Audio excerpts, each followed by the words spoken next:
Mais, oui, Yitro. Yitro. Yitro, Parashat Yitro. Pourquoi il s'appelle Yitro? Il a 7 noms, Yitro. 7 noms. On va retrouver dans Yitro. Hein? L'éther. L'Éther. On lui a ajouté un vav. Alors, le Vav, c'est quoi ce Vav qu'on a rajouté? Le Vav, c'est ce qui symbolise la Torah.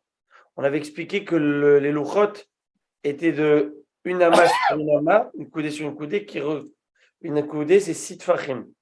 6 Vav.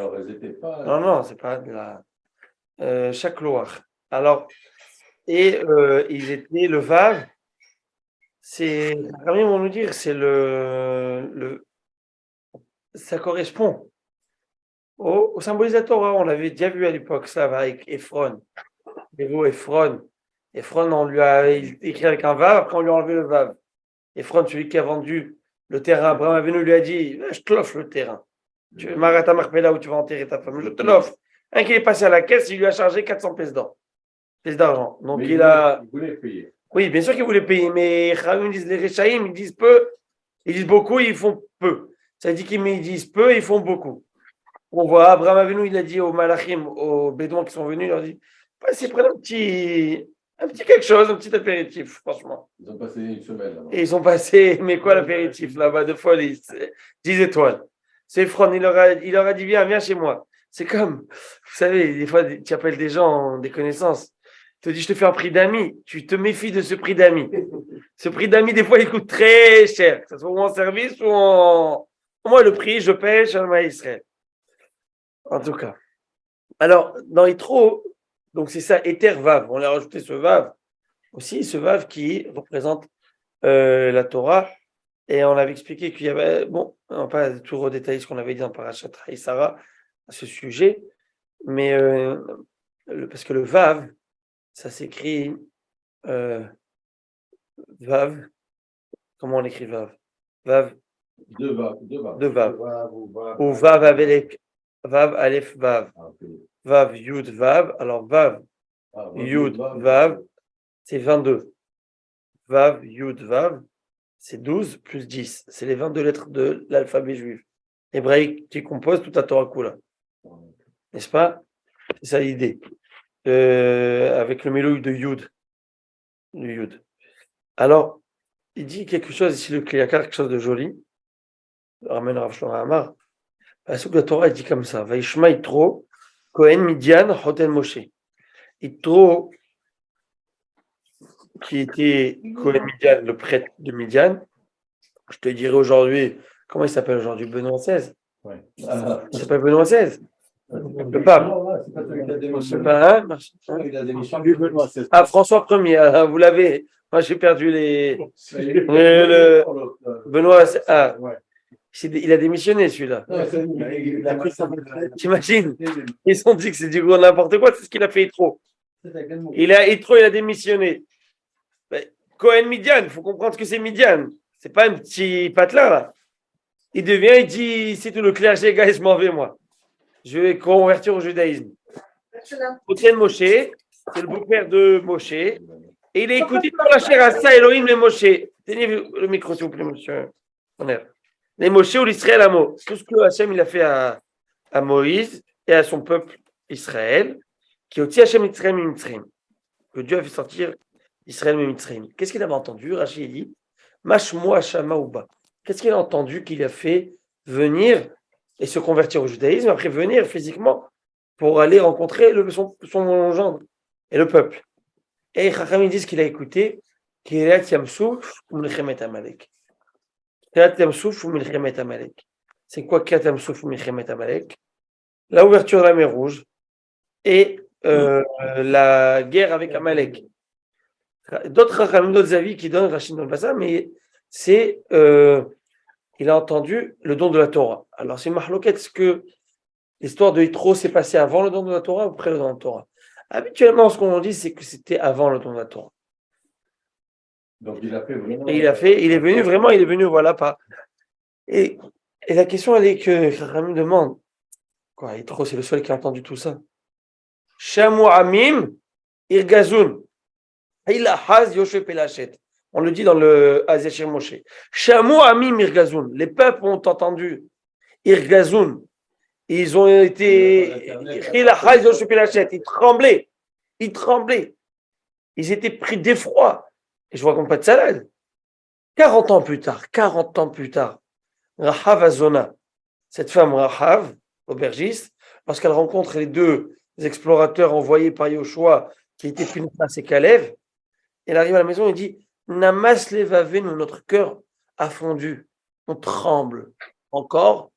De l'effet, on a le PTSD, comment ils appellent ça? Post-traumatisme. On a le trauma et la peur de tout ce que Dieu vous a fait et ce qu'il a fait aux nations qui les a. Oui, 40 ans plus tard, ils sont encore sous l'effet de la tremblote. Ils ont peur, effrayés. Alors, qu'est-ce qui a fait que Yitro, il a fait le déplacement? Qu'est-ce qui a fait que Yitro, il a fait le move et il s'est converti au judaïsme? Ils disent, il y a entendre et il y a prêter oreille, prêter attention. On entend tous plein de choses. Est-ce qu'on prête attention à la chose? Est-ce qu'on prête attention? Voilà, attendre et écouter. On l'entend. Est-ce qu'on entend comme ça? Encore une nouvelle. Ou on entend, on prend à cœur et ça va créer un changement chez moi. Et ça, ils disent que tout est dans la shmiya. Comment on appelle quelqu'un qui est sourd? Il n'a pas de contact avec le monde extérieur. Ramim disent qu'il est pas mort, mais aujourd'hui, les systèmes de communication, ils ont fait que même les sourds, ils ont tellement de systèmes de. En tout cas, à l'époque, la Gemara nous dit que si quelqu'un, il a crevé un œil à quelqu'un, combien il doit payer? Un œil. Alors, tu ne peux pas estimer vraiment le prix, mais Ramim en a donné quand même un prix. Le prix, c'est le prix d'un esclave au marché d'esclaves sans œil, sans yeux. Combien ça coûte? La différence avec yeux ou sans yeux. C'est la différence. C'était la manière de jauger, on va dire, avec bras, sans bras. Vous avez compris? Et Marie nous dit, si quelqu'un a percé le tympan de quelqu'un, il l'a survécu. Combien il paye? Réponse, esclave entier, un homme entier. Parce qu'il lui a enlevé la possibilité de communiquer avec les autres. Il lui a enlevé toute la. Vous imaginez? Alors, entendre, il a entendu. Et un botaï, ça, c'est ce qu'il nous est demandé à nos bénis Israël. Alors, nous, on a fait Naaseh Venishma.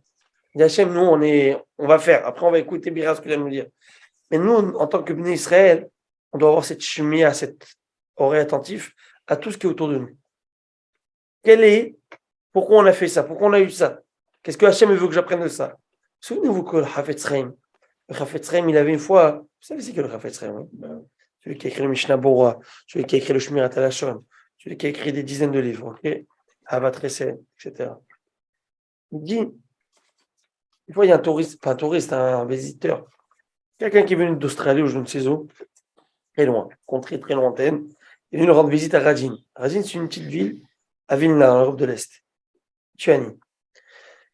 Et il vient le voir, il parle, il lui dit, dis-moi, comment ça se passe là-bas? Qu'est-ce qui se passe? Donne-moi les infos. Les news. Qu'est-ce que le Hafetz Chaim, il a besoin de savoir les news? Tu comprends? Qu'est-ce que le Hafetz Chaim, il a besoin? C'est qui le Hafetz Chaim? C'est comme si Baba Salé, il vient et te dit, donne-moi un peu les I-24 de là-bas, dis-moi les news. Qu'est-ce qui s'est passé en Turquie? Dis-moi, j'ai besoin de savoir. Tu peux me dire, s'il te plaît? Qu'est-ce qui s'est passé? Tremblement de terre. Pas très loin d'Eretz Israël en plus. Bon, il ne faut plus boire l'eau du nord d'Eretz Israël. Maintenant, il faut la bouillir. Vous savez ça, en tout cas. Du tremblement de terre, tout au nord. Il lui a dit, il lui a donné les infos. Il a dit, Rabbi, si je peux me permettre, qu'est-ce que vous et ces infos, franchement? Et je t'explique. Il a donné ce machal qui est juste merveilleux. Il dit, imagine, toi, on est au souk de Vilna. Au souk. Il va marcher le vendredi. Et un type, il prend un tabouret, il monte dessus, et il parle. Et il parle, avis, oye à tout le monde, et il donne tout un speech en yiddish. Yiddish, c'est la langue parlée des Ashkenazim. C'est pas. Hein? C'est là-bas. Il parle, il dit à qui, à ton avis, il s'adresse? Aux commerçants juifs ou aux commerçants goy? Aux clients juifs ou aux clients goy? Ça tout le monde juif. Mais non, il parle en yiddish. Ah, en yiddish, il ne s'adresse Mais Yiddish. Sagt Yiddish? Jiddisch, ja, ich lerne Jiddisch. Legi, bis in das von Tokio, bleib mir gesehen. Hamziana, ça fait. Alors, il va alors, il dit, alors écoutez, Biakov et Rabbi Henri, Baruch Haba. Alors, il dit comme ça. Et il s'adresse à qui? Aux Juifs. Pourquoi? Parce que c'est la langue parlée. Ben, il va pas parler, s'il parle en chinois, il parle en chinois, s'il parle en yiddish, il parle aux Juifs. Kadosh Baruch Hu, il envoie des catastrophes naturelles ou de ce que tu veux. À qui il parle? C'est une langue qui comprend cette langue? C'est pas universel. Pourquoi? Parce que le gars, il va dire c'est un problème, plaque tectonique, tsunami, ce que tu veux, c'est la nature. C'était prévisible même, si tu veux, si on avait une sonde. Aujourd'hui, les Israéliens disent avec la fibre optique, on aurait pu déjà appréhender ça, prévenir ça, vous imaginez? Hein? Alors, à Botaï, ce que je suis en train de dire, c'est que quoi? On est sur le même canal. Alors, qu'est-ce que je suis en train de dire? Ça veut dire que quoi? Pour nous, pas du tout. Tout a une raison. Si Bata Sibot, c'est Kadosh Baruch Hu, il a une raison pourquoi il a fait ça. Alors, c'est vrai qu'il a envoyé par voie naturelle des choses. Tu peux l'expliquer par voie naturelle. Tu vas expliquer le comment, et pas le pourquoi. Tu expliques comment ça s'est passé. Alors, ces réactions, nanana, ce que tu veux. Mais le pourquoi Dieu a fait ça? Pourquoi il a fait que cette réaction se fasse ici? Pourquoi il fait que je subisse à moins 40 maintenant, Ribono Shalom? Tout ça, c'est quoi? Vous croyez que c'est par hasard? Celui qui pense que c'est par hasard, ben, comme il y a écrit, ça fait partie de notre base de principe de foi, que En Teva ou Minago chez l'Olam. Il n'y a pas de Teva, il n'y a pas de Minag, c'est la nature. La nature n'existe pas, messieurs. La nature, c'est Dieu, point la ligne. Et Ramban, sauf Parashat Bo, et ça, je voulais le dire Shabbat, mais j'ai pas eu le temps. Pourquoi Akadosh Baruch Hu a fait Kriyat Souf? On n'avait pas besoin de cette Kriyat Souf, la vérité. Il leur envoie un coup de foudre à ces Égyptiens sur Israël. Hein? Ok, alors on envoie un coup de foudre aussi à ces Égyptiens devant les Bnei Israël. Regarde. Akadosh Baruch Hu, il a fait quelque chose qui est extraordinaire pour nous sortir de l'ordinaire, pour qu'on comprenne que même l'ordinaire, c'est lui qui fait. Parce que celui qui peut changer les ordinaires, c'est lui qui l'a mis. Apparemment que même s'ils avaient un verre d'eau... Tout. Ramban, c'est un Ramban très connu, Nachman super connu, fan de Parashat Bo. Mina Nissim Amifur Samin, des Nissim exceptionnels. Je comprends une chose, que Enteva ou Minago Shel Olam, un miracle, qu'aujourd'hui H2O, cette eau, ces molécules ici, qui me forment de l'eau, chaque instant qu'ils soient ensemble et que ces atomes etc., tout ce que vous voulez, ça c'est un miracle de chaque seconde. À chaque instant, chaque seconde. C'est pas qu'il a envoyé, vas-y, tu sais quoi, pilote automatique. Et il y a d'où Ramim disent, c'est un beau machal. Ramim disent pourquoi Kadosh Baruch Hu il a scindé la mer en deux. C'est très joli, vous connaissez ce machal. Hein? On dit, mais comme pourquoi? Il dit, c'est cet artiste. Donnez-moi un bon artiste très connu, plasticien comme ça. Donnez-moi un. Celui qui fait des belles. Il n'y a pas, vous connaissez pas un Botaï, où sont les Picasso là? Michelangelo. Il a fait, je ne sais pas moi, une sculpture, mais merveilleux. Vous connaissez des fois, vous savez, je sais pas, j'étais en Italie, j'ai vu des gens qui étaient comme en cire ou en. Non, en bronze, mais en fait, c'était des hommes. Ah oui. Ils sont comme ça, tu leur ramènes des pièces. Tu les connais ou pas ceux-là?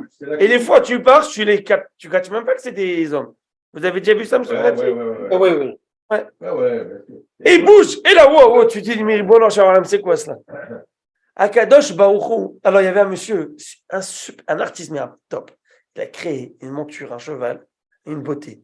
Mais tout ça en plastique, silicone, cire, cuir. Il a fait une merveille. Et il l'a posé au milieu du chouk. Personne ne s'émerveille. Personne ne voit. Personne ne réalise rien du tout. Et là, cet artisan, il était avec son fils, il vient avec moi. Il prend le cheval, il le coupe en deux, au plein milieu. Il le détache. Et il a tout le monde sont éblouis face à ses mains exceptionnelles. Mais comment vous avez fait un cheval pareil? Il était tellement bien fait que tout le monde prenait comme le cheval d'à côté. Il y a plein de chevaux ici. Ils étaient sûrs que c'était un vrai cheval. Il a divisé pour montrer que ce n'est pas un vrai cheval et que c'était un simili. Et que maintenant, regardez la grandeur de son art, ses beaux-arts. Il fallait qu'il scinde pour qu'on remarque que c'est pas naturel, que c'est pas un vrai cheval. Akadosh Baruch Hu dit, vous êtes habitué à tout. Il faut que je divise la mer pour que vous ouvriez les yeux. Alors je vais vous diviser la mer pour que vous voyez un petit peu c'est qui est derrière ce cheval, c'est qui est derrière cette mer. Et ça, il faut comprendre à Botaï. Ce qui s'est passé aujourd'hui en Turquie, c'est un message à qui Ribono Shel. Il lui a dit le Hafetz Chaim à cette personne. Dieu me parle à qui? S'il parle en yiddish, à qui il parle? À nous. S'il parle en cette langue, à qui il parle? À moi. Eux, ils vont mettre ça, ils vont dire que la cause de tout, c'est comme je vous ai dit, naturel, ça s'arrête là. Chez nous, c'est pas naturel. Donc Dieu a envoyé un message. À moi de comprendre quel est ce message. C'est bon, non, Shaolam. On va comprendre c'est quoi le message. Et la Gemara, dans le Masechet Souka, plein de choses, des éclipses solaires, des éclipses lunaires. Ça veut dire maintenant on peut prévoir tout ça. C'est vrai ce que tu veux. Mais chaque fois, c'est un message. Ça m'en propose, c'est quelque chose. Ramim le disent clairement. Donc, vous pouvez voir ça. Et ça, c'est la grandeur de Yitro. Yitro, il ne s'est pas arrêté à la nature des choses. Kiratam souffle ce que tu veux. Il a entendu Kiratam souffle. Regardez ce qu'il a entendu de l'autre côté. Amalek. C'est quoi Amalek? Amalek, c'est quoi Rabotai? Oui, mais c'est quoi Amalek? C'est quoi le message d'Amalek, Rabotai? De détruire l'Israël. Oui, mais c'est quoi? Il s'adresse aux faibles. Oui, mais le message d'Amalek, c'est que tout est un hasard. Safek, 240, c'est Amalek. Tout est un hasard, la nature, qu'est-ce que vous croyez? C'est le premier qui est parti contrer l'âme Israël. Ramim dit pourquoi? Babélial, ce chien, Ramim l'appelle. Qu'est-ce qu'il est venu faire, ce chien, nous mordre? Il n'y en avait pas un qui osait bouger, et lui, il vient. Il s'est brûlé, il s'est pris Vaya Halosh. Yoshua est Amalek, le Fichar, et Yoshua lui a mis une très raha, celui-là. Ils sont pris, mais quoi? Mais il a voulu faire quoi? Ramim dit Machal l'ambatia otachat, à une, on appelle ça, une baignoire bouillante. Personne n'osait mettre le doigt dedans. Personne. Ça, c'est l'âme Israël. Personne n'osait approcher. Qu'est-ce qu'il a fait, ce rachat? Il a dit quoi? Bouillant, rien du tout. Vous croyez vraiment à ce Dieu? Vous croyez au miracle? Vous croyez c'est des balivernes, tout ça. Il s'est jeté dedans, dans cette baignoire eau bouillante. Il s'est brûlé des cloques de partout. Il en est sorti pas indemne. Alors là. Mais au moins, il a montré psychologiquement aux gens que c'est approchable, c'est accessible. Wow. Ne croyez pas que c'est quelque chose, c'est un peuple de Dieu, invincible. Non, il est vulnérable. Ne croyez pas à cette idée-là, qui est protégée par quelqu'un de là-haut, par une divinité. Donc, c'est quoi? Ça, c'est Amalek. Tout est un micré pour lui. Pour lui, tout est un hasard. Pas vrai, c'est nature. Nos micrés, c'est Rakme Hachem, la même lettre. Tout est de Dieu. Rakme Hachem. Et c'est ça qu'il a entendu, Yitro, il a compris le Amalek, il a compris que le Hachem, Akadosh, le peuple d'Israël, qui prouve dans leur vie le message qui prouve et qui prône Israël, c'est que quoi? Que Dieu existe. Et on va combattre Amalek, qui sont les forces que Dieu n'existe pas et que tout est hasard. Alors là, il a entendu Kiratam Souf. Et la Milchama de Amalek, on a gagné. Et il a dit, il n'y a pas de hasard dans le monde. Et là, il est revenu vers. Et ça, ces conclusions sont vraies lorsqu'on est honnête. Lorsqu'on est intellectuellement honnête. Et pas qu'intellectuellement honnête, parce qu'on est prêt à faire des efforts. Mais tous ces speeches-là, c'est pas le seul qui les a entendus. Mais les gens, ils étaient lazy. Et quand on appelle ça lazy, ça veut dire fainéant et paresseux, de commencer à se lever et dire, tu sais quoi, je vais vivre selon ces principes et ces axiomes de religion, de la Torah. Ça, c'est l'idée de Yitro, petit point. Après, je vous laisse avec ce Beth Lévi, c'est connu. On aura l'occasion de découvrir ça jeudi. Et le Beth Lévi, il dit, dans le dernier des commandements de la paracha de cette semaine, parce que cette semaine, c'est le 10 commandements, Rabotai. Ça vient, hein? J'espère qu'il va faire meilleur, qu'on pourra venir faire meilleur en forme, mais en tout cas, les 10 commandements. Je sais pas, je pense, Lady, vous connaissez les 10 commandements. Les 10 commandements. Et le dernier commandement, c'est quoi? L'otahmod. Ne pas envier. Ne pas envier. Moi, je vous demande, messieurs, ne pas être jaloux.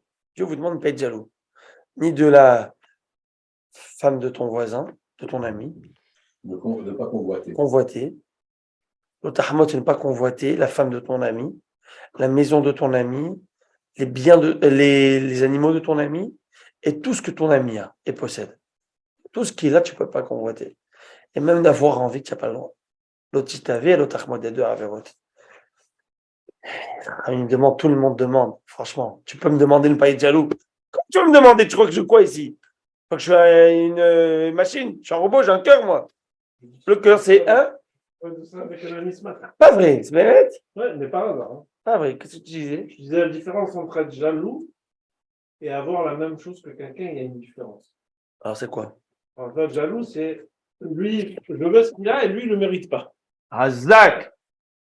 Et moi, je le veux parce que moi, je suis meilleur que lui. Il y a un certain sentiment de supériorité versus il a une belle maison, j'aimerais bien avoir une maison. Ça veut dire, tu dis que la jalousie, c'est un sentiment que si lui, il a plus, ça veut dire que moi, j'en ai moins. Voilà. Et que lui, s'il a, donc c'est à mon détriment. Ça, c'est une notion, oui, oui, c'est vrai. Mais la jalousie, moi, je pense, la convoitise, c'est un travail de toute une vie. Il y a des gens qui sont plus et des gens qui sont moins. Mais tout le monde a de la jalousie. Et si quelqu'un n'a pas de la jalousie, c'est grave. Parce qu'à la jalousie, il y a aussi une jalousie qui est bien canalisée. Ça s'appelle la concurrence et la compétition de bonnes choses. Si quelqu'un il vient au chiot et l'autre il vient pas, il dit quoi? Lui, il vient au chiot, moi je vais pas venir, moi tu veux venir au chiot. Ah, j'espère. D'ailleurs, Mais c'est comme. c'est la seule façon que Hachem autorise la convoitise. Regardez, dans une classe. Moi, Moi je prends une classe, les enfants. Qu'est-ce qui fait qu'il y a une émulation de performance, une performance? Lui, il voit un autre. Quoi? Bon, il a sorti un 90 en maths et moi j'ai sorti 70. Ah, il va voir. Mais tu vois, comme je discute avec mon ami, il y a moi j'ai une maison. Mon ami, il a une plus grande maison que moi, alors la mienne, c'est de la merde. Ouais, excusez-moi l'expression. Ouais. Tu vois la différence? Ouais. Alors, C'est relativement. Cette perte d'appréciation de ce que j'ai, c'est ça la jalousie. J'ai compris. Moi, je pars du principe que tout est question de mérite. Celui qui a, il le mérite. Celui qui n'a pas, il le mérite. Mais ça, monsieur Znati, c'est monsieur Znati, mais ça. Exactement, c'est Hachem. Alors, bravo, mais ça, c'est exactement ce que Rami dit. Ça, c'est un travail de Emouna. Ça, c'est un travail de foi. Ouais. Un travail de foi. Quelqu'un qui a cette foi. Et c'est un dur travail. C'est un travail de longue haleine, ce qui se fait sur des années. De conception et de se travailler tous les jours. Et te dire que. Mais moi, je vais vous donner une nouvelle perspective, une nouvelle manière de voir les choses. Bon, vous savez quoi, je vous donne le Ibn Ezra d'abord. Le Ibn Ezra, ce qu'il dit. Le Ibn Ezra, il dit, parce que tu sais quoi, vas-y, moi, je veux ne pas être jaloux. Comment faire? Alors, bon, vous avez dit le mot, la vérité, c'est que vous avez tout dit, c'est la Emouna. C'est que tu as cette Emouna, mais la Emouna de quoi? Là, tu dis comme ça, le Ibn Ezra. Le Ibn Ezra, il te dit, il y a un gars là, en Gaspésie, ou je ne sais, dans les fermes du Québec, ancienne ferme du Québec. Il travaille les champs. On est 500 ans en arrière. Hein. Il a entendu parler de Louis XVI en France. Et est-ce que vous pensez là, qu'il a envie de se marier avec la fille de Louis XVI? Il pense même pas que c'est accessible, c'est même pas une possibilité. Ça rentre même pas dans son champ de prévision. Lui, maximum, c'est la fille du boucher. C'est ce qui se dit. Ou la fille du banquier ici, ou la fille du... Pourquoi? Parce que c'est limite qui s'est établi. On dit the sky is the limit, you know? Mais son sky à lui, c'est ça. C'est ça. Parce qu'il pense même pas. Et donc, tu ne vas pas rêver, fantasmer 24/7 à se marier avec la princesse. Par contre, un magistrat ou quelqu'un qui est de la cour du roi, courtisan du roi, son enfant peut penser à se marier avec la reine, avec la fille du roi. Pourquoi? Parce qu'il est côtoie, parce qu'il est dans le palais, parce qu'il est dans ce même milieu. Vous voyez? Très bien. Il te dit le Ibn Ezra. De la même manière que ce paysan ne rêve pas à marier la princesse, de la même manière, tu dois comprendre que ce que toi, tu as et ta propriété, c'est ta propriété, et la propriété de l'autre ne doit pas rentrer dans ton champ de prévision de possibilité. C'est pas possible. Mais ça, comme j'ai dit, c'est un travail de Emouna. Parce que si tu comprends que ce que Dieu a envoyé à l'autre, tu ne l'auras jamais. Si Dieu ne l'a pas décidé que tu l'auras. Et si Dieu le décide que tu l'auras coûte que coûte. Que tu sois dans la ferme là-bas au Québec, ce que tu veux, ça t'arrivera. Mais là, vous lui enlevez l'ambition. Alors, là, vous enlevez l'ambition à l'être de pouvoir atteindre des sommets. Alors, c'est ça. C'est ça que j'ai dit, la jalousie, c'est très bon, mais il faut le canaliser. Parce que la jalousie, c'est la base de l'ambition. Mais l'ambition, qui n'est pas simplement comparatif. Et comme vous avez dit David, comme il a dit David, au détriment de l'autre. L'ambition, je veux être comme l'autre, réussir comme l'autre, bien sûr que c'est une bonne chose. OK? Mais avoir ce que l'autre possède. OK? Et avoir et ça crée chez moi une amertume. Quand ça crée chez moi une amertume, c'est là que tu sais que tu es jaloux. Et c'est là que Shlomo Amelech dit Rekev Atzamot Kina. ce qui ronge les os, jalousie, ça ronge la personne. Et la personne qui est jalouse, malheureusement, et chacun à son niveau, on est tous un petit peu, ou moins, ou plus, il faut se travailler, et bien malheureusement, elle va moins performer dans tout. Parce qu'elle est toujours en train de réfléchir comment essayer. Elle ne va pas profiter en tout cas. Elle peut performer, mais elle ne profitera pas de l'instant présent. Elle ne profitera pas de l'instant présent. Elle va avoir, elle va capitaliser, elle va amasser, elle va jouer de popularité, de ce que tu veux. Mais à la fin, elle se dit, où est ma famille? Mais qu'est-ce que j'ai joui? Qu'est-ce que j'ai bémette à moi? Et ça, il faut faire attention. Ça, c'est une perspective. Une deuxième perspective, c'est Beth Alevi. J'aime beaucoup ça. Mais je pense, ça, c'est un autre niveau. C'est un niveau, et c'est, comment on appelle ça? C'est Naël et Mishamaram. Ça ressemble à la personne qui a dit, ce que je vais vous dire dans un instant, au Rav qui dit ça. Ça lui ressemble. Parce que c'était un homme qui était tellement craignant Dieu, le Beth Alevi. Le Beth Alevi, c'est le père patriarche c'est-à-dire de la dynastie des Soloveïtiques, des Brisques. Rav de Brisk, Raphaël de Brisk, Rav Tzadok de Brisk, Djebo, Rav Youssef qui était ici en Amérique, de Brisk, des penseurs et à part penseurs, c'était des grands talmudiques, des géants Torah. En tout cas, alors Tachles, qu'est-ce qu'il dit? Il dit qu'il y a deux émotions qui s'opposent dans la vie. Deux émotions qui ne peuvent pas être l'une avec l'autre. Ok? C'est quoi deux émotions qui sont contradictoires? Il dit c'est la peur et le désir. La peur et le désir, ce sont deux émotions, sensations qui se contredisent. Je prends un exemple. Vous savez que je vais aller dans un exemple très catastrophique. Peut-être quelqu'un est dans un avion, cet avion se fait détourner. Ok? On ne sait pas, détourné, il y a des terroristes dans l'avion. Alors allez, que Dieu nous en préserve. La peur bleue, la peur monte. Est-ce qu'à ce moment-là, cette personne peut vouloir d'une crème glacée de pizza pita? Absolument pas. Est-ce qu'à ce moment-là, il peut avoir une envie de désir, même sexuel? Pas du tout.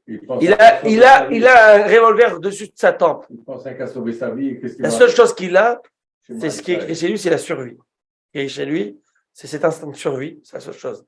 La peur éteint et écrase tout désir de vaquer à une passion. Ok? Une grande peine aussi, ça fait la même chose. Une grande peine. Oui, mais encore, la peine est quelque chose qui peut soulager. C'est le temps. Oui, ou autre chose. Au moment, on n'a rien envie. Ça dépend de la consolation, la communication, la discussion. Mais la peur, l'envie et la peur, ça ne marche pas. Okay, la seule envie que tu as, c'est de s'échapper d'ici. Mais c'est la peur, c'est ce qui est écrit par la peur. Alors il dit comme ça. Il dit, si tu as peur de Dieu, et tu crains Dieu qui t'a dit l'otahmol, ne convoite pas ce qu'il y a à l'autre, alors tu ne peux pas être jaloux de ce que l'autre a. Mais j'ai dit, où est-ce que je suis moi? Beth Alevi, c'était un homme qui était du Nirat Shamaïm. Une fois, il a écrit dans ses responsables, on lui a posé des questions, c'était le mois de Elul, le mois où l'introspection. Il a dit, je n'ai pas eu le temps de te répondre parce que j'étais dans la période d'introspection. Je ne pouvais pas penser à cette question dans la race, j'étais en train de penser à moi, est-ce que je fais bien ou pas? Toute la journée. Je n'endormais pas des nuits. Vous imaginez la grandeur de cet homme, en tout cas. Je ne peux pas vous dire qu'une fois, il a mis les mains, plusieurs fois, il a mis les mains dans les braises. Il a ressorti comme ça. De manière. Ça, c'est le Beth Alevi. Alors, on te dit la peur. C'est quoi la peur? La peur de décevoir Dieu. Elle doit prendre le dessus sur le désir de ce que tu veux de l'autre. Mais comme vous dites, monsieur Znati, très bien dit, faites attention à l'ambition. C'est-à-dire que les enfants, et ça je le dis même au Talmidim, souvent je le dis au Talmidim, il y a deux avérotes. Il y a l'avéra de se surestimer et il y a l'avéra de se sous-estimer. J'appellerais d'une certaine manière aujourd'hui la gava et la chifloute. Chifloute, c'est je suis rien, je suis pas capable. J'aurais dit, mais c'est bien plus le pire de se sentir pas capable que de se surestimer. Et s'il fallait à choisir, surestimez-vous toujours. Parce qu'en vous surestimant, vous arriverez à quelque chose, au moins. En vous sous-estimant, vous n'arriverez à rien. Ça, c'est très important. Alors, il faut avoir la confiance en soi. Je suis capable. Si Dieu t'a mis dans ce monde, comme dit le Kotzker Rebbe, je crois que c'est la demande de Kotsk, il dit quelque chose de très joli. Il dit, le jour où tu es né, ça veut dire que Dieu il a décidé que le monde ne peut pas exister sans toi. Vous imaginez, monsieur Lalouz, le monde tient sur vous maintenant. Et tiens sur moi, et tiens sur vous. Et le jour où Dieu décide que cette personne, il peut besoin d'être ici, que le monde, il y a quelqu'un d'autre qui va venir, et bien quelqu'un d'autre qui vient, il lui parle. C'est-à-dire que, et ça tu dois te dire, ça je dois dire, dis-toi que tu es juste exceptionnel. Les notes, c'est une chose, les performances cliniques, c'est une chose, les performances sportives, c'est une chose. Mais ta personne en toi, qui tu es, point la ligne, tu es qui? Tu es une vie, Neshama qui est sur terre, tu représentes Dieu sur terre, et c'est déjà tout, c'est le jackpot. Mais qui vient avec, c'est comment les canaliser cela. Dieu a donné à chacun la possibilité d'obtenir le top. Maintenant, à toi d'y mettre le travail. Dieu a donné la possibilité à chacun d'avoir le top, oui, à son maximum. Mais chacun selon sa neshama. Par exemple, moi, ma neshama et la neshama de Moshe Rabbeinu, j'aurais bien voulu qu'elle le ressente. Mais vous travaillez pour ça. Voilà, je travaille à mon max. Oui, voilà. Au maximum de mon potentiel. Vous enseignez aux enfants, vous enseignez aux adultes, vous enseignez au maximum de mon potentiel. Et vous-même, vous progressez pour être. Mais oui. On essaye, à mon maximum. Oui, oui. Ce que je veux dire, c'est que l'homme doit. Le potentiel à chacun. Tout à fait. C'est comme ça qu'il a dit. Il a dit que un Midrash qui dit En akadosh baruch dan et adam les films Dieu ne jugera l'homme que selon ce qu'il est. Et bien sûr, selon ce qu'il est, pas selon ce qu'il est le voisin, non? Réponse oui. Selon ce que je t'ai donné comme outil à toi. Ne viens pas me comparer. Oui, mais lui, le voisin, il fait pas ci, il n'observe pas ça, il pratique pas ça. Alors toi, tu te sens tranquille. Mais tu as vu lui où est-ce qu'il a vécu? Lui, tu sais quelles sont les épreuves qu'il a passées? Et c'est ça qui est écrit en Echachamim. Je reviens à l'Otahmod. L'Otahmod, ça veut dire quoi? Tu es jaloux de l'autre, tu as vu sa baraque, tu as vu sa voiture, tu as vu ci, et tu es jaloux. Ramim disent, ça c'est très racidique. Ils disent écrit, sois pas jaloux de sa femme, ne convoite pas ses biens, ne convoite pas sa maison, et tous ses biens. Attends, tous les biens, c'est dans tout, non? Tous les biens, c'est quelque chose qui inclut tout. Pourquoi tu vas me dire, bon, sa femme, c'est pas un bien, mais je veux dire, les animaux, les biens, la maison et tous les biens. Je dis comme ça. C'est Moussa Chassidi, tu dis comme ça. Quand tu vois chez l'autre, tu vois que tout ce qui brille. Hein. Tu sais pas tout ce qu'il a à la maison, lui. Ça soit peut-être problème de Shlom Bayit, problème avec le prénom des enfants, ça peut être la santé. Tu sais pas, chacun a des épreuves. Tu n'es pas dans l'intimité des gens. Alors, je te dis une chose, tu veux tout ce qu'il a à l'autre? Alors prends tout le package. Prends tout le package. Colle à les. Et là, quand tu ouvres le paquet, tu te dis, wow, que Kinder Surprise n'est pas très intéressant. Laisse-moi avec ma petite bagnole, ça me suffit. J'ai pas besoin d'avoir les problèmes de cœur, problèmes de ci, de Shlombaï, de ça. Ça me suffit. Et là, tu rentres dans. Et Ramim me disent, ça c'est tellement vrai. Shachen Tov et Shachen Ra. Le bon voisin et le mauvais voisin. Un bon voisin, un mauvais voisin, c'est quand le gars, waouh, quelle bagnole, waouh, quelle maison, waouh, quelles vacances il s'est pris. Il voit que les achnasot, que les entrées. Mais il ne voit pas les dépenses qu'il a eu à faire. Il ne voit pas comment on appelle ça? Le passif. Il voit que crédit. Les actes. Tu sais, il a eu des dépenses, il a eu ses écoles, il a eu ci, il a eu ça. Oh! Et Shachentov, il a des dépenses, peut-être besoin de dette, quelque chose. Mais quand arrête de focaliser sur l'autre, regarde ton assiette. Ça, c'est un travail de toute une vie, et un bataille. Tout pire qu'un vote, il est que sur ça. Tout pire qu'un vote, il est que sur ça, c'est pas en une minute. Mais tout ce qu'on dit maintenant, chose que vous savez depuis que vous êtes bébé, mais vous grandissez avec, et il faut qu'on se le répète. C'est quoi le moussard? Le moussard, c'est que si on ne se le répète pas chaque minute, chaque 10 jours, chaque 5 jours, si on ne se le répète pas, comment on fait maintenant? Eh ben, on a besoin de batterie. La batterie, tu la charges. Tu arrêtes de la charger. Après 3 jours, la Tesla, combien elle fait? Un Bill Maurice. Après 3 jours, elle est fatiguée. 450 kilos. Et après, tu la charges pas, c'est fini. Moussard, on doit se donner, on se le répéter. Chose qu'on a dit, on se le répète. Va chez Vota, elle est va vecha. C'est l'idée de la dernière des commandements de l'Otahmod. On va s'arrêter là et on va reprendre la Gemara. Alors, la Gemara, elle parle d'un sujet. Je peux dire quelque chose quand vous avez dit tout ça. Vous savez que dans les 10 commandements, il y a 620 lettres. De la première lettre à la dernière lettre des 10 commandements, il y a 620 lettres. Pourquoi 620? Parce que c'est les 613 mitzvot, plus 7 jours de la semaine. Plus les 7 des Chachamim. Plus les 7 des Chachamim. Moi, je dis les 7 jours de la semaine. Que pendant toute la semaine, essayez de faire les 613 mitzvot pour essayer de s'approcher, d'avoir les mounas. C'est beau. C'est bon, mais Chachamim dit ce que vous dites. Comme ils disent Keter. Keter était nous lecha, il te donne Ah, le c'est courant. aussi 620. Des 620. Ça représente les 613 mitzvot et les 5 mitzvot des Rabbanan. Bon, Yitro aussi, vous allez voir que Yitro, c'est fait combien Yitro? C'est, ok, Yud, Tavresh, c'est 600. 616. 616, ouais. Alors, comment ça marche, les 613? Oui, c'était 613, plus je me rappelle plus. J'avais lu ça aussi, les trois. Hachem, il y avait trois trucs avec.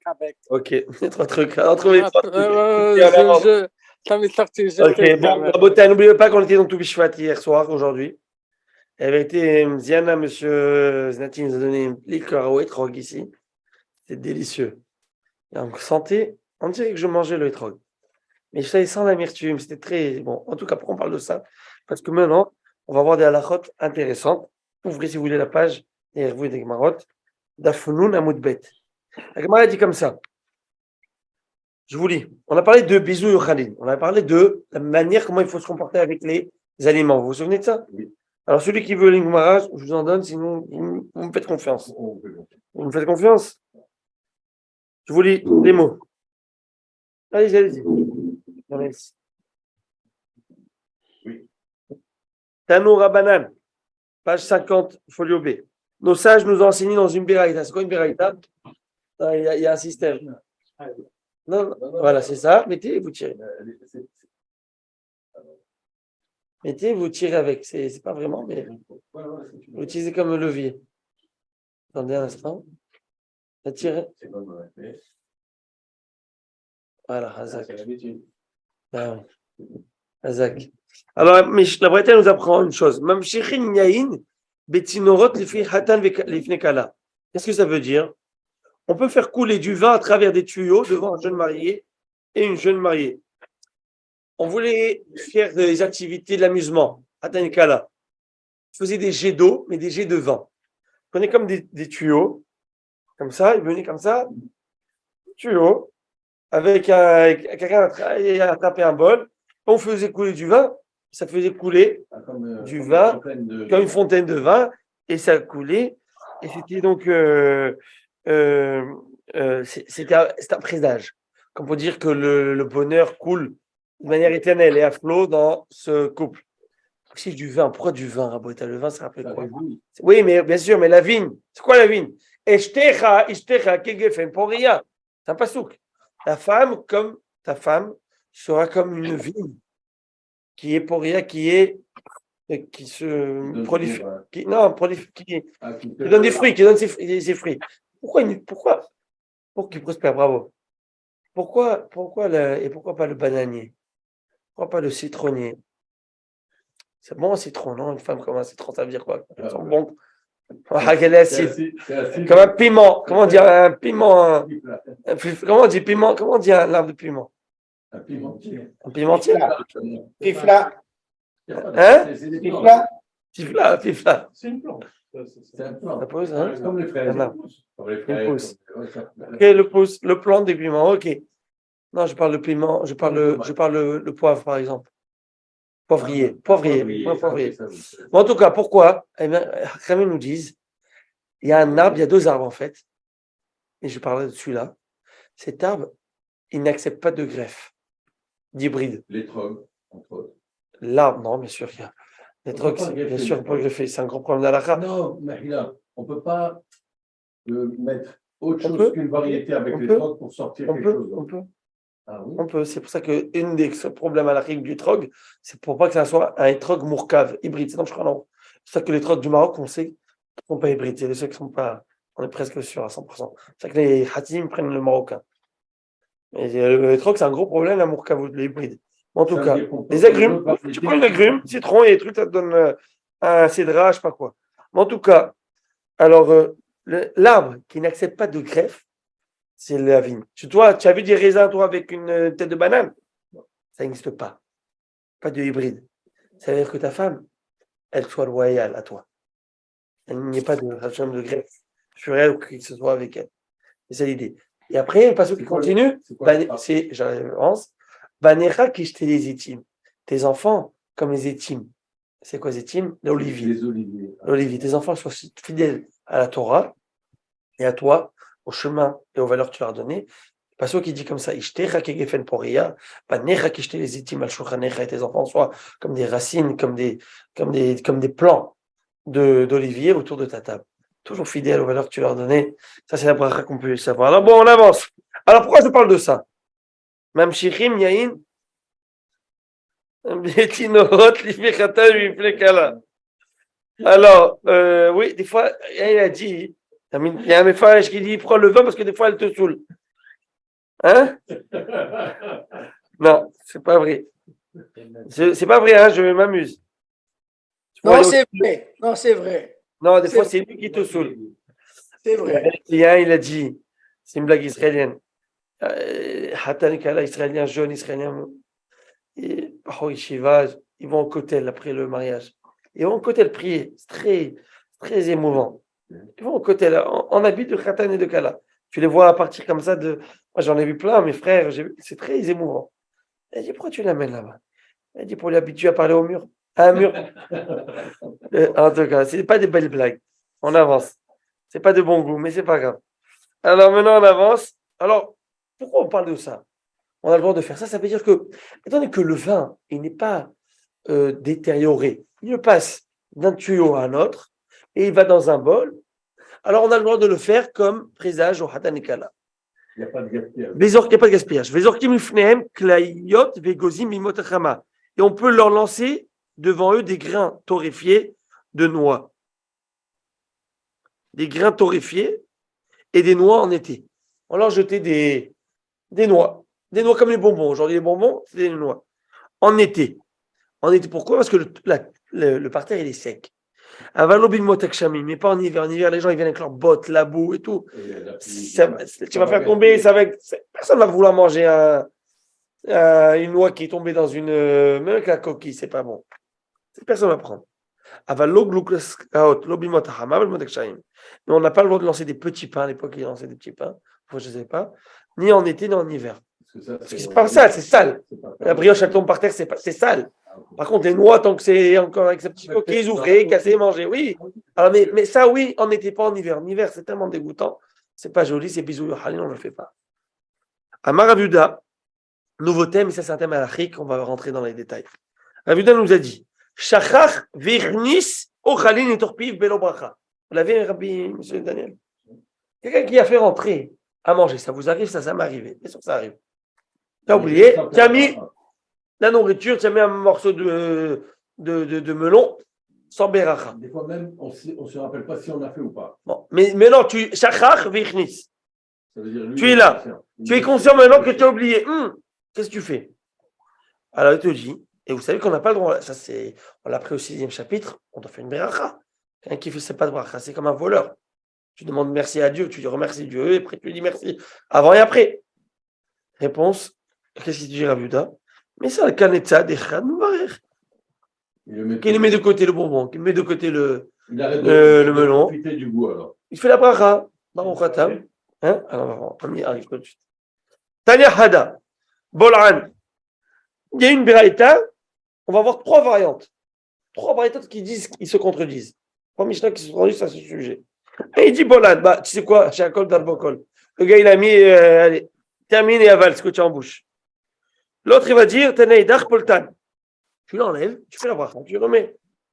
Et il va dire, mais Salkan, tu le mets de côté, tu fais la bracha et tu continues à manger. On va dire, mais comment ces 3 choses qui se contredisent? Réponse d'Agmara, Lokashia. Adetania Bolan, la Beraïta qui nous enseigne que les avales, on parle de Bemashkin, dans les liquides. Bon, tu ne peux pas les mettre de côté et faire la beracha. Alors quoi, tu vas cracher l'eau là que tu vas faire. Bon, là, tu l'avales celui-là. Tu n'as rien à faire, tu l'avales. Badetania Poltan, celui qui a dit que tu les rejettes, par exemple, un bonbon. Bémidé de l'omamis. On parle de choses qui ne sont pas écœurantes. Un bonbon, tu passes si tu l'enlèves, tu fais chacotte, tu le remets dans la bouche. Ce n'est pas un matière très maniaque. À moins que tu sois vraiment maniaque. Et Vadetania Mesalkan, et ceux qui te disent que tu mets en bouche, quelque chose que tu as mâché. Tu ne peux pas le mettre de côté, ce n'est pas joli, c'est écœurant. Tu le mets de côté dans ta bouche, tu fais la beracha. Bimidi des mermis, on parle de quelque chose qui mermis. Tourne la page, on n'est pas d'Afnoun Aleph, Amoud Aleph en haut. Comment il dit La goutte demande. Bimi dit Delomamis Nami, les salkinu les tzadicha de Varer. C'est quoi ton truc? Enlève de la bouche, fais la beracha. Même si c'est un bonbon, qui n'est pas écorant. Mets-le de côté, fais la beracha. What the problem? C'est quoi le problème de faire une beracha? Et là, maintenant, vous allez comprendre quel est le problème de prendre des bonbons pendant la tefila ou prendre la gomme pendant la tefila. C'est un sourd. Pourquoi? Non, c'est pas sûr. Pas sûr que ça, tu vas voir. Mais il a la gomme. Mais comment tu vas mâcher un chewing-gum et... Et alors, tu peux pas parler en la gomme, tu n'as jamais fait ça? Ouais, alors c'est pas cavode. Pas cavote. Ouais, tu as devant Hachem, là. Alors, bon, pas Kiddush là. Même sans Kiddush, même Shabbat. La Gemara dit les salles qui nous le où il y a écrit qu'on ne peut pas le faire. Alors, c'est pas un compte interdit, hein, messieurs. Il faut se calmer, hein. C'est pas sourd, le gars. Mais c'est pas poli, parce que la Torah nous a demandé quelque chose. Le pasteur de Télim nous dit, je vous lis, Tirgem Rav Yitzhak Kaskazad, Karmeli Rav Yosef Barabi Mishne Rabi. Rav Yitzhak Kaskesa, il a dit devant Rav Yosef Baravin, au nom de Rav Yochanan. Hein? C'est son nom, Kaskesa. Ouais, Kaskesa. C'est l'ancien de Kessou. De Kessou. Mishum Shenemar Imalepit et Ilatecha. Parce que le pasteur nous dit dans le Télim, Ain Aleph, Imalepit et Ilatecha. Le verset nous enseigne l'acte de louer à Kadosh Baruch. Des louanges. Imalefit et ilatecha. Ma bouche va être pleine de tes louanges. Imalefit et ilatecha. On fait des louanges. Oui. Imalefit avec la gomme. Ma bouche, elle est pleine de gomme ou elle est pleine de bonbons, elle est pleine aussi de tes louanges.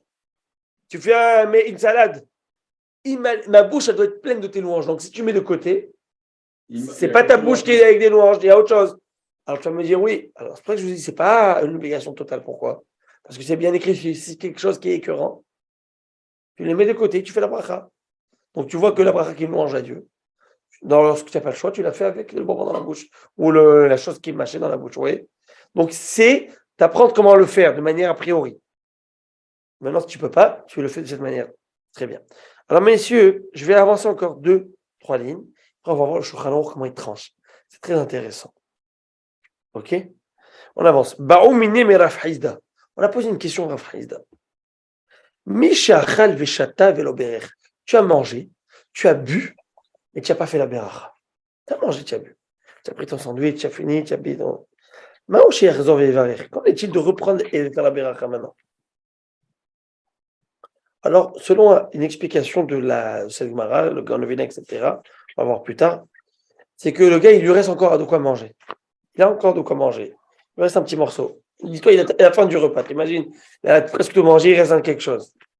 Un petit quelque chose, il mange. Qu'est-ce qu'il fait? Il fait la bracha, il fait quoi? Moi, je l'ai fait. Alors la Gemara dit, regarde logique, j'adore la logique de la Gemara. Misha achal shum, verichon odef, yarzov yochal shum, achayek kedeshi yerichon odef. Quelqu'un qui a mangé de l'ail et qui a une mauvaise haleine. On dit lui, tu vas lui dire, mange encore plus de l'ail, encore et encore une mauvaise haleine. Ça veut dire quelqu'un qui a fait une erreur une fois, dis-lui de continuer une erreur, non? Maintenant, tu veux continuer à manger, fais la bracha. La Gemara dit, quelqu'un qui a mangé de l'ail, il a une mauvaise haleine. Tu vas lui dire, tu sais quoi, si déjà tu as une mauvaise haleine, continue à manger de l'ail. Non, il arrête de manger cette ail. Je veux dire, quelqu'un qui a pas fait la bracha, il lui reste quelque chose à manger. Qui continue à faire, avant de continuer, qui fait la bracha. C'est logique. Amar Ravina, il déduit d'ici une chose. Et ça, c'est incroyable. Il car a filou gamar sudato. J'en déduis de ça que même si il a tout terminé son repas, il doit faire la beracha. Et d'où je sais ça? Parce qu'on connaît une Mishnah d'un type qui a fait le mikvé. Aujourd'hui, nous, le mikvé, c'est un minag, ok? Pas les femmes, les hommes. Est-ce qu'on fait une bracha quand on fait? Non. Non, la femme, elle fait une bracha. Parce que nous, on fait une bracha, on ne fait pas de bracha. Vous savez que la femme, elle fait. Nous, on ne fait pas de bracha. Pourquoi? Parce que ce n'est pas de mitzvah dans la Torah d'aller maintenant. Mais à l'époque, lorsqu'on était baalé quelqu'un qui a eu du sperme qui a coulé, ou je ne sais moi, la gonorrhée, ou il y a plusieurs choses, ok? D'accord? Et bien, il doit faire la beracha. Le type, il a oublié de faire la beracha. Habituellement, on fait les beracha. Alors, qu'est-ce qu'il fait? Il est rentré dans le mikvé. Et là, qu'est-ce qu'il y a écrit? Et Tavalvala, il monte. Il est encore dans le mikvé. Il se rappelle qu'il n'a pas fait la beracha. Eh bien, qu'il fasse maintenant. Qu'il fasse maintenant. Qu'est-ce qu'on apprend d'ici? Que tu peux voir, manifestement, tu apprends quoi d'ici? Tu apprends que tu peux faire la beracha, même après que tu as fait la mitzvah. Donc, il te dira, Vina, tu as fini le repas. Tu fais la bracha après, alors. C'est à quoi après? Vraiment? Ça, c'est pas là. Attendez. Et la Gemara dit, elle rejette cette analogie, elle dit Véloï, ça n'a rien à voir, quel rapport? Atam mikara gavra lo chazi, acham mikara gavra chazi, voïl lui tridahe, ça n'a rien à voir d'abord. Je t'explique pourquoi ça n'a rien à voir. D'abord, là, on parle de consommation de profit, et ça, c'est une mitzvah, ok? Ça, c'est une chose. Mais deuxièmement, l'homme, est-ce qu'il pouvait faire la beracha avant le mikvé? Bien que toutes les mitzvot ont fait la beracha avant, mais est-ce qu'il aurait pu le faire? Non, cet homme, il n'aurait pas pu le faire. Pourquoi? Il était impur. Comme il était impur par rapport à des choses que je vous ai dit, Kéri, le liquide séminal, et Ezra, Sophia, il avait fait une takana, on avait vu à l'époque. Aujourd'hui, la takana a été enlevée. Mais à l'époque, il a dit que tout celui qui a une éjaculation, etc., et qu'il n'a pas été au mikvé, il ne peut pas faire Torah, rien. Pas de mot d'Hachem, rien. Tu fais mikvé d'abord. Bon, les Khakamim nous ont enlevé ça parce que on dirait que l'histoire, il n'y a plus personne à la synagogue, il n'y a plus personne nulle part. Donc, il n'y a plus ça, ok? Mais donc, le gars, il ne pouvait pas faire la bracha avant. Alors, le point de la bracha, il était de le faire dans le contexte du mikvé, tant qu'il est encore dedans. Mais la bracha de la nourriture, ça se fait normalement quand? Avant, il a terminé le repas, c'est fini, il a déjà loupé le coche. Il a loupé le coche. Très bien. Mais il ne peut pas être yoké avec le Birkat Amazon? Alors maintenant, non, bracha d'avant, ça n'a rien à voir avec bracha d'après. Alors maintenant, écoutez, je vous lis ce qu'il nous dit, le Shulchan Aruch Siman Kufain Bet. On terminera la halakha avec ça. 172. Shachach ve echnis mashkin et torpiv. Un type qui s'est trompé. Et qu'est-ce qu'il a fait avec? Il l'a mis dans sa bouche. Ok, une boisson. Qu'est-ce qu'il fait? Les Belo Baracha sans Beracha, Bol'an, Veno Mevarech Alaim Beracha Rishona. Eh bien, qui les avale sans faire la bracha. C'est tout, qu'est-ce que tu veux faire? Aga, c'est quoi Aga? Observation du Rama. Rama, c'est pour les Ashkenaz. Rabbi Moshe Isserlis. Veyesh Momrim de Mevarech Alaim. Et il y en a qui disent qu'il fait la bracha. Après. Vecheni Raika. Et je pense que comme ça. Après, tu as vu, tu fais après Shakol. Et c'est comme ça la halakha. Comme ça le Rama dit. Je m'arrête là. Le Mishnah Berak, commentaire du Shulchan Aruch. Ouais. Je bois la première cuillère. Ah oui, bien sûr, tu fais pour la prochaine. C'est clair. Mais quand il a terminé, il a terminé. Qu'est-ce qu'on fait? On le fait ou on ne le fait pas? Selon Agma, combien d'études? Qu'est-ce qu'il a dit Ravina? Je comprends que celui qui a fait, il doit faire. Agma a dit non, ce n'est pas une bonne analogie. Mais quand même, alors, c'est la halakha ou pas la halakha? Machloket. Shulchan Aruch. Voilà une machloket. Rav Yosef Karo et le Rav Moshe Isserlis Ashkenaz. Maintenant, pour les Ashkenaz, ils ont terminé de boire le coca. C'est qu'ils font la shakol après? Oui. Selon ce que je viens de vous dire, oui, mais ils ne font pas ça. Vous n'avez jamais vu un Ashkenaz qui a fait ça. Pourquoi? Parce que le Mishnah Berurah, qui est venu plus tard, il a dit, on suit pas, il avait plein de poskim de dictionnaire, il dit, on ne suit pas l'avis du Rama dans ça. Je vous lis. Mais ils disent pas que c'est plutôt la faire après que de ne pas la faire du tout. Oui, mais de quel on parle de faire après? J'explique. Bien sûr que quelqu'un qui a avalé un sandwich, il fait Birkat Amazon, il fait la Mechia, il fait Borene Fashot. Ça, c'est sûr qu'on parle de cette bracha, de celle d'après, qu'on appelle la bracha définitive, c'est sûr qu'il doit la faire. Mais je parle de faire la bracha initiale à ce moment-là. C'est de ça que je parle. Le gars est chez Maisonot, avant le sandwich, ou un moti, ou chez Akon. J'ai oublié de faire, maintenant j'ai tout fini, alors je le fais maintenant. Selon le Shulchan Aruch, pas du tout, tu as fini, tu fais que bracha Harona maintenant. Tu fais la bracha définitive. Voilà, mais selon le Shulchan Aruch, selon le Rama, non, tu fais. Oui. Est-ce qu'on est posé comme le Rama, le Mishnah Berurah? Non. Il n'est pas posé, même pas pour les Ashkenaz, comme le Rama. S'il doit reboire encore, il fait sa belacha. Et bien sûr, s'il doit reboire encore, ce n'est pas la question, mais Vaddaï qu'il doit faire. Ah, vous savez quoi? Il y a une possibilité, je vais vous donner une possibilité, à mon humble avis. Je ne pense pas que je me trompe. J'espère pas que je me trompe. Mais regardez, il y a un cas possible où il ne pourra pas faire bracha après. Regardez le cas possible. Je réfléchis à haute voix. Je pense que j'ai raison. Je bois de l'eau, quelle bracha je fais? Faux. Je bois de l'eau, quelle bracha je fais? Si j'ai pas soif, je ne fais pas shakol. Oui. C'est le seul aliment que si je bois, que si j'ai soif. Oui. Vous savez, aujourd'hui, 3 litres d'eau, hydratation, patati patata, c'est vrai. Ok, mais bon, le gars, il boit, il s'y plaint, il n'en peut plus. Il boit parce qu'il faut s'hydrater. Il boit parce qu'il doit faire son examen, vous savez, de trucs qu'on doit mettre, il y en a qui doivent faire. Je me rappelle ma femme, Miskina, elle devait faire un examen, il fallait qu'elle boive du glucose, je ne sais moi ce qu'elle va y boire. Hein? Affreux. Bref, il n'y a aucun goût, aucun. Alors, si tu bois du Coca-Cola, tu fais shakol, tu bois de l'eau. Maintenant, si tu n'as pas soif, tu n'as pas soif et tu bois du coq, tu fais shakol. Est-ce que tu fais shakol? Parce que tu profites. Il y a un goût. Mais l'eau, tu ne profites pas. Alors maintenant, écoutez le cas de figure. Tu bois du coq, tu as envie de faire la bracha. Deuxième gorgée, tu fais la bracha. Oui, non. C'est ça. Maintenant, tu as bu C'est ça. de l'eau. Ça, tu viens de finir la bouteille. Oh, et presque, non, il te reste un. C'est ça. Rav, vous avez quitté le Zoom. C'est la voix qui est partie. Non, l'image aussi. Moi, j'ai l'image. aussi. Il a été déconnecté. Non, Rav a été déconnecté. Ah, le voilà. Je sais pas, ça a coupé, c'est revenu. Regarde, tu fais la bracha. Vous avez compris, messieurs? Toi, puis L'idée. tu vas voir. Je sais pas, tout a coupé, regardez. Tout a coupé. Ok. Non, mais c'est écrit Achoté Maïm des Timao. C'est écrit Pour se pour se désaltérer. Il a soif. Oui. Mais si tu n'as plus soif, je ne fais pas de chakol. Ok. C'est ça, mais la claire. Ok. Alors maintenant, j'ai dit le contraire. Si quelqu'un il avait, dans ce cas-ci, ça serait différent. Messieurs, rappelez-vous, avant de manger, on fait la beracha et après manger aussi. Si ça peut être aussi à Kadosh. Thank you so much to be here and to be écouter la Torah. Chazak ou Baruch. Ceux qui sont-